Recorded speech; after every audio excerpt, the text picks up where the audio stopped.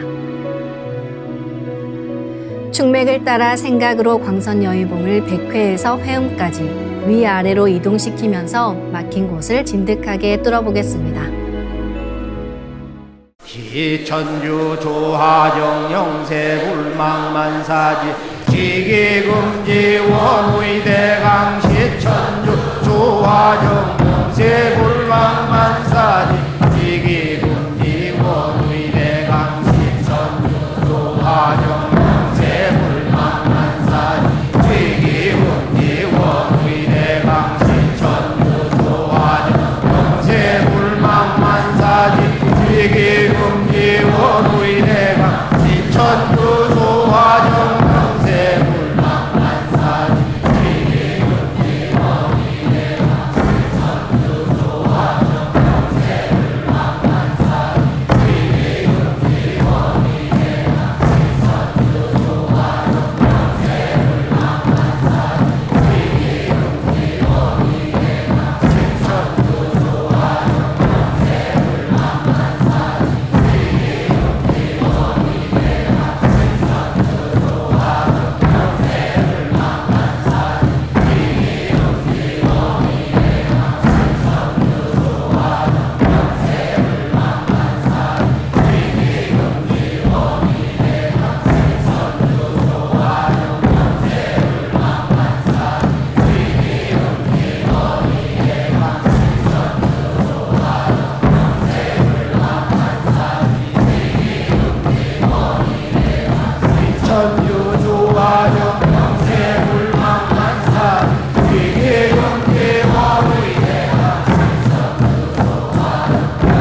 다음은 광선 여의봉으로 임동맥을 뚫겠습니다. 그럼 광선 여의봉을 생각으로 회음 쪽으로 옮깁니다. 임동맥을 뚫을 때는 호흡에 맞춰 뚫는 게 좋습니다. 회음에서 동맥을 따라 들숨으로 광선 여의봉을 올리고 인맥을 따라 날숨으로 내리며 임동맥을 정화하겠습니다. 취움취태울 천사문구 ум니취야도래 ум니암니사파 취움취태울 천사문구 ум니취야도래 ум니암니사파 취움취태울 천사문구 ум니취야도래 ум니암니사파 취움취태울 천사문구 ум니취야도래 ум니암니사파 취움취태울 천사문구 ум니취야도래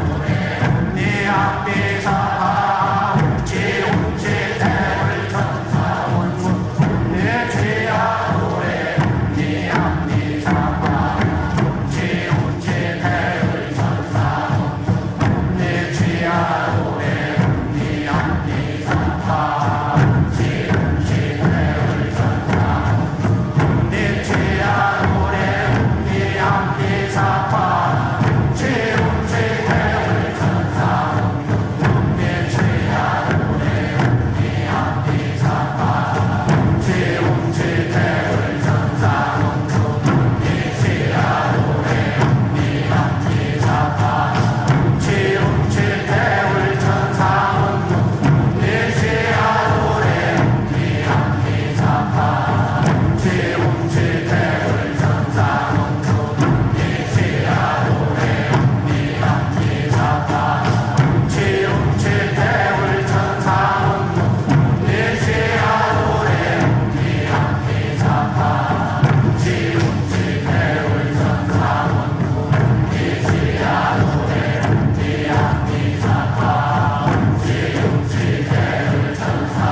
취움취태울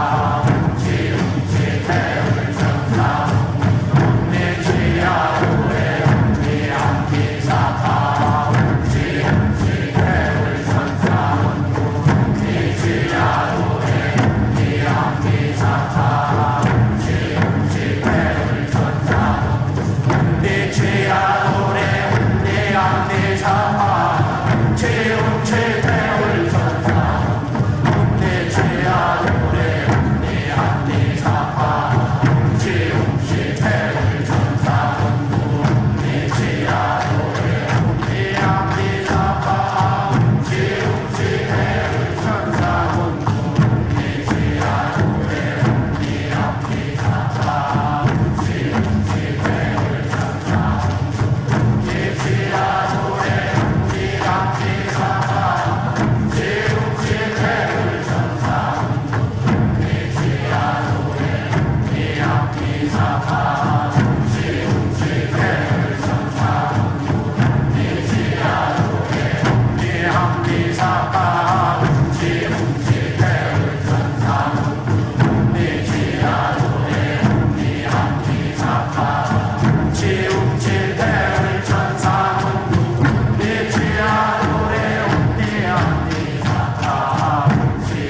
ум니취야도래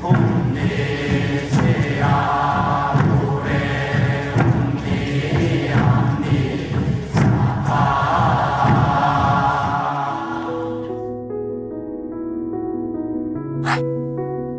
이번에는 율려조화의 빛꽃 설려화를 심고 자가치유 수행을 하겠습니다. 설려화는 우주의 진선미 자체이며 모든 가치를 집약한 조화꽃입니다. 이 꽃을 통해 우리는 우주의 무궁한 빛과 하나 됩니다. 그럼 설려화 빛폭발 수행을 시작하겠습니다. 설려화 반짝반짝 빛폭발 수행법의 3대 공식은 첫 번째, 내 몸에 꽃을 심습니다. 두 번째, 꽃이 분화돼 퍼지면서 반짝반짝 빛을 냅니다. 세 번째, 율려 빛꽃의 에너지가 서로 뭉쳐지며 빛폭발이 일어납니다. 이제 생각으로 내 머리 상단에 모셔진 본체 설려화와 똑같은 설려화를 원하는 개수만큼 분화해 만듭니다. 아픈 부위에 설려화 줄기를 힘차게 톡 꽂아 심겠습니다.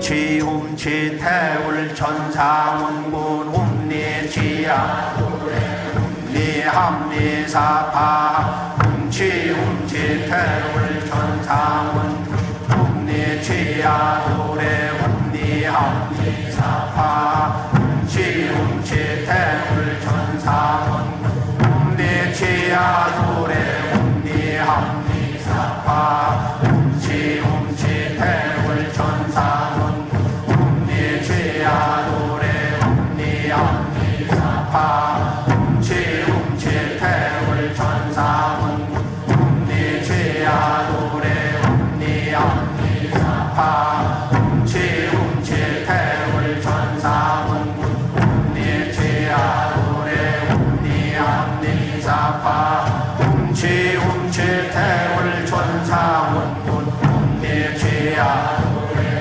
움니함니사파 움치 태울 천상운 움니지야도래 움니함니사파 움치 태울 천상운 움니지야도래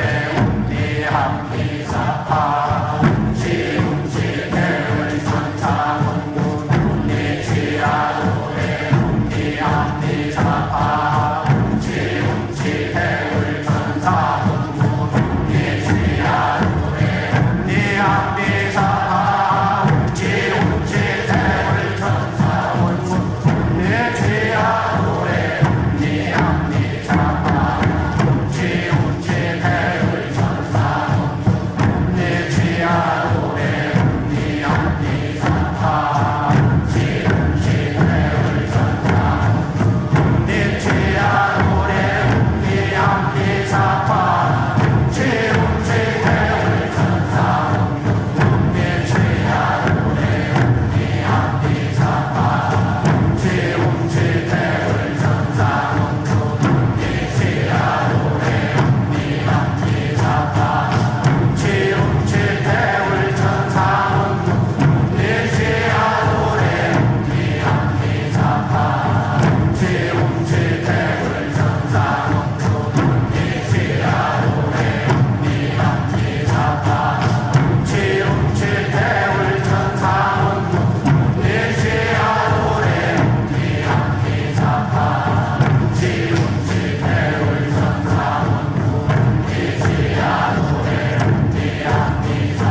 이천 중리도장 길병익. 저는 직업이 냉동창고 보수 전문 기사입니다. 그래서인지 온몸에 냉증 증세가 있었는데요.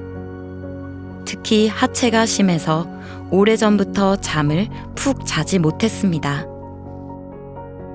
그동안 한의원에서 침도 맞고 병원에서 물리치료를 받아왔는데요. 아무 소용이 없었습니다. 그러던 어느 날 지인의 권유로 대전에서 하는 대천제 행사에 참석했는데요. 그날 처음으로 도공을 했습니다. 도공을 어떻게 하고 어떤 마음으로 해야 하는지 잘 몰랐지만 가르쳐 주신 대로 한참 동안을 열심히 따라했습니다.